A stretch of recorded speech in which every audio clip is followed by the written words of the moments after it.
আমরা এখন এই সরু পাহাড়ে জঙ্গলের পথ দিয়ে যাচ্ছি চারখোলের আরও একটি দারুণ জায়গায়, যার নাম হচ্ছে পাইন ফরেস্ট। এবারে আর ভুল করিনি, সকালে যখন চারখোল ভিউ পয়েন্টে গিয়েছিলাম তখন আমি হোমস্টে থেকে কাউকে নিয়ে যাইনি, বাট এখন আমার সঙ্গে অরুণ রয়েছে। অরুণ আমাকে পথ দেখাচ্ছে আর আমি এরকম পাহাড়ি রাস্তা দিয়ে হেঁটে হেঁটে যাচ্ছি।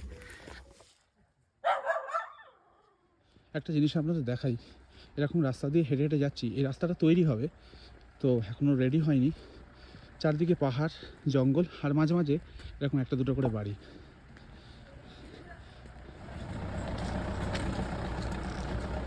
তো পাহাড়, জঙ্গল, সরু রাস্তা, উঁচু নিচু পথ সব কিছু পেরিয়ে দারুণ একটা জায়গায় এসে দাঁড়িয়েছি।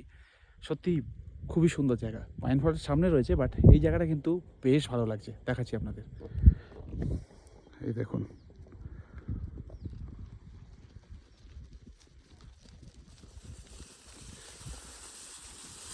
ও হো হো, পাহাড়ের মধ্যে ছোট ছোট বাড়ি, দেখুন কারা চলে গেল।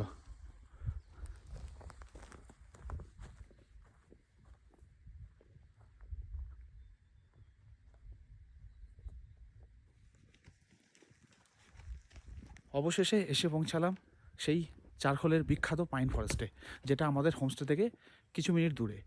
তো এসে বেশ ভালো লাগছে। আর একটা জিনিস আপনাদের বলে দিই, এই জায়গাটি মানে পাইন ফরেস্টের মধ্যে এখন সময় যেন দাঁড়িয়ে গেছে মনে হচ্ছে, বা অনেকটা এগিয়ে গেছে বলা চলে। এখন অরিজিনাল টাইম হচ্ছে 4:30 বিকেল, ঠিক আছে? আর এখন এর মধ্যে মনে হচ্ছে সন্ধ্যা 6টা হয়ে গেছে। এই পাইন ফরেস্ট ঘোরা হয়ে গেল, বেশ একটা মায়াবী পরিবেশ রয়েছে, কিন্তু বেশ ভালো লাগলো। একটু দিন দিন আসলে আরও ভালো হয়। এখন মানে অ্যাকচুয়ালি 4:30, বাইরে কিন্তু অতটা অন্ধকার না, ভিতরে যতটা অন্ধকার। আমাদের হোমস্টে থেকে খুবই কাছে যে হোমস্টেতে আমি আছি, পাখরিন ভিলা হোমস্টে, অলরেডি বেশ কয়েকবার আপনাদের বলেছি।